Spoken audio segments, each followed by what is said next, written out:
so much for staying on. I am Pius Kojo-Baka, and we want to be heavy on energy because Energy Minister Designate John Jenapo has identified fuel supply and financial stability as the most pressing challenges confronting Ghana's energy sector.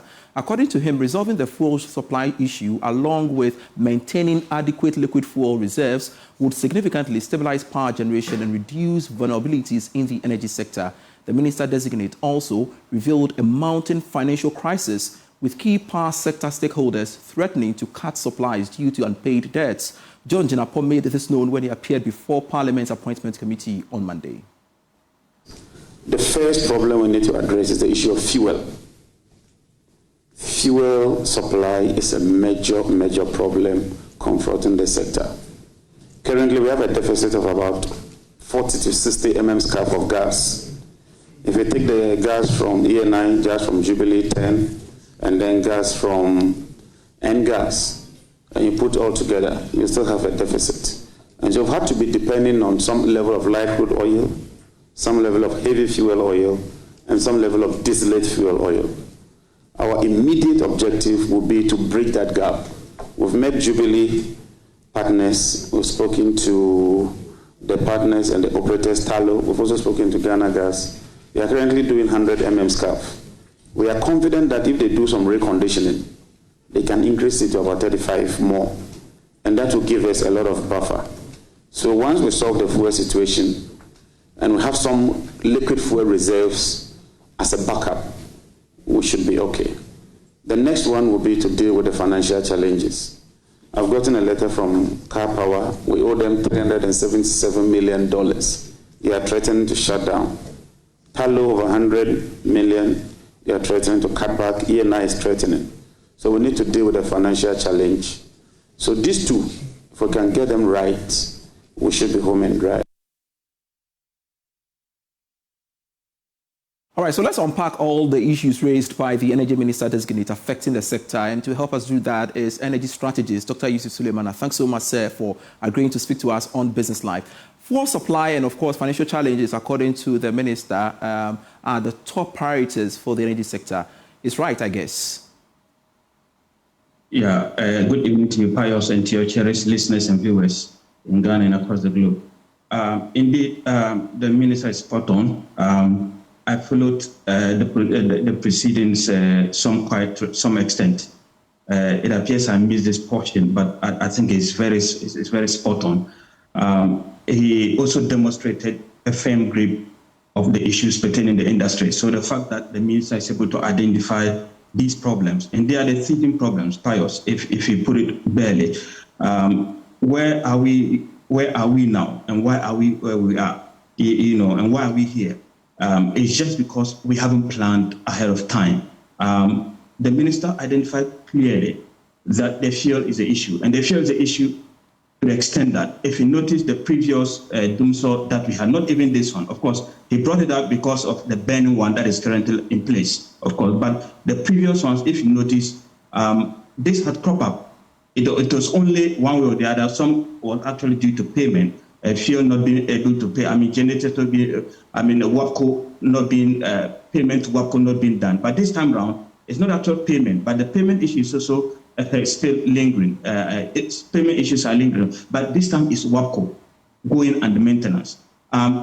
We had every opportunity to be able to win ourselves off West African Gas Pipeline. Now they are our dependable partners that we can't do with that, and it is demonstrated in this issue that they are going for just a preventive maintenance, and we are struggling. There was a potential that we could knock off closer to 1,000 megabytes of, from our grids, and that would take us into serious doomsday. So that tells us that the minister is spot on with respect to that. So what do we do?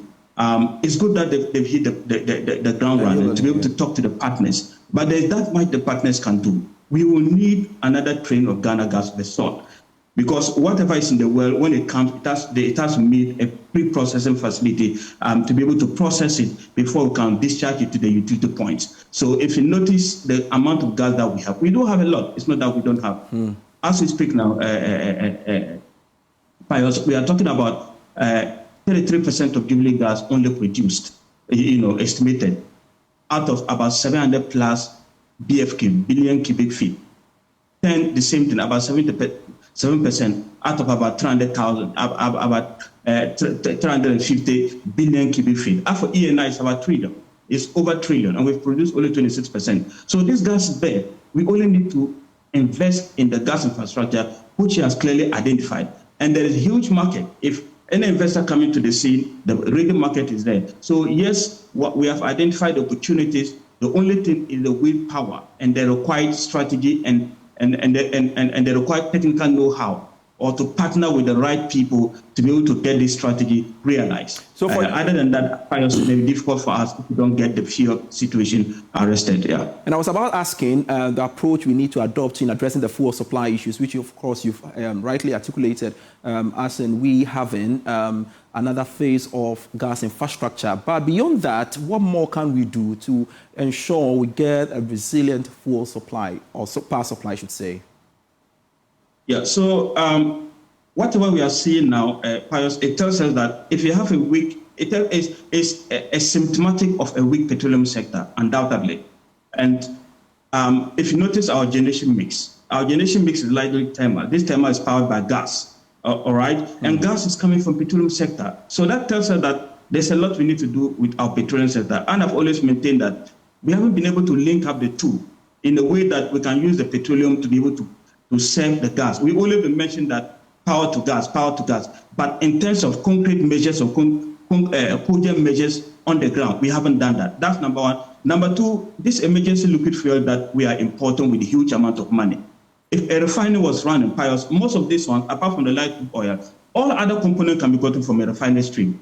And if you burn light crude oil, you burn everything. But if you manage to send it to a refinery, one byproduct from the refinery could serve as a power generation. Apart from what we get from the offshore, this gas we get from offshore is a given. Then within a refinery, we can also get a huge amount of a product that can help us to be able to become sufficient in terms of firing our thermal generation base. These things we need to look at. The other component is just to open our generation mix to be able to encapsulate, some of the renewables like solar, and then probably what you call nuclear. If you do that and broaden the generation mix, I think it will be in a way to support us to become, energy, efficient, as well as solve the energy security issue with respect to the power deficit. And one other key issue has to do with financial challenges, which has brought us where we are now. What's the solution?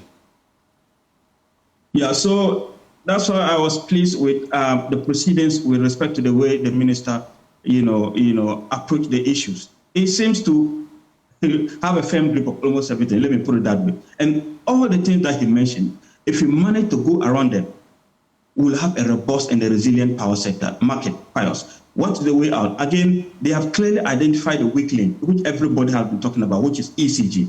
And again, they know the solution to that. They've also prescribed solution to that. The only thing is the how in this situation. So I'm happy that they know the situation. And we all support the approach. The how is now the issue, how to do it. I've always called for the fact that the revenue component, the revenue arm of ECG, we need to do a lot of it. And if you look at the MCC, I heard the president talking about trying to reactivate the MCC. Very good, that's excellent. But even manage MCC, manage Millennium Challenge, compact deal. If you read through and get to be very efficient and plug the leakages, we may not even need a compact deal. Though I still think if you open the compact deal and it's very successful, it's a huge plus. But the kind of restructuring that they are talking about, if they are very successful in doing those restructuring and minimize those waste, the avoidable wastages that we have in the system, I think we can be in a credible path to having a resilient power sector. So yes, the finances is the issue, but if you tackle it through the ECG arm, I think we can get around it. I want your quick thoughts on the downstream petroleum sector. Prices of petroleum products are expected to go up marginally at the pumps from this Friday. How do consumers brace themselves for this? And of course, for how long will it continue? Yeah, so basically what is happening is, again, the international scene. And that's why I cautioned some time ago that let's not overly, though power sector we have issue, but let's not overly book ourselves with the power sector and lose sight of the petroleum sector. I'm sure it's also on the table of the duty bearers. But what is happening is just the international scene. But two things. OPEC cut is still being in place, so it's putting pressure. And the main one actually is a renewed sanction regime on Russia. And Russia is a force to reckon with. So that has pushed crude oil, that has put some pressures within crude oil prices. But I want to believe that in the coming days, if the administration, if the U.S. administration take very good shape, I think the sanction regime would have fizzled off. And even if time passes by, Russia would have found alternative route to be able to send this product. So that's just basically because of the sanction, that is restricting flow of hydrocarbon product. But I think we'll go through it. It should come down. I suspect that it will come down below the 80s. But yes, it is burning, and we need sustainable solutions. Good for oil was mentioned. I believe they will review that, to be able to help solve some of these issues that is confronting the pump prices at the pumps. Pius. I truly appreciate your time, sir. Grateful speaking to you. Dr. Yusuf Suleimana is an energy strategist speaking to us on the subject matter. We want to stay a while longer on energy matters because the African Center for Energy Policy, ACEP, is calling for a change of all petroleum margins into tax revenues to free up some 6.3 billion cedis from government. Now, according to policy lead in charge of petroleum and conventional energy at ACEP, Kojo Yauche, this will free up the 6.3 billion cedis in annual revenues to fund critical projects. He spoke at a press conference on Ghana's downstream petroleum sector. We are asking that those margins be converted to tax handles within the control of government, that those revenues accrue to government to be used for development purposes. Because MPA is already paid to do its work. Implicit in the cost of the product, there is money for it to do its work. So we don't want MPA to be in the business of collecting money for transportation, collecting money for this purpose of the product. No, stick to ensuring there is enough product in the country and there is the quality of the product can be guaranteed. That is what MPA should be. Those are its regulatory functions. All other things are just lending itself to the political settlement to be used to siphon money off the pockets of consumers. I mean, these things, the recommendations are really things that they should be focused on. How do we rationalize the margins, for example, to ensure that they become tax handles? Some of the issues that we have raised, the subsidy program, which has become a cash cow for some political people. How do we put an end to it? So the recommendations really are things that the new minister and the CEO of the MPA should be focused on when it comes to downstream petroleum revenues. You're still watching Business Live. We are back with the Joy Business Van. And that's all we have for you by way of Business Live for today. I am Pius Kojo Baka. We have more stories for you when you log on to myjoyonline.com/business. Great stories on that portal. Do visit there and get yourselves updated.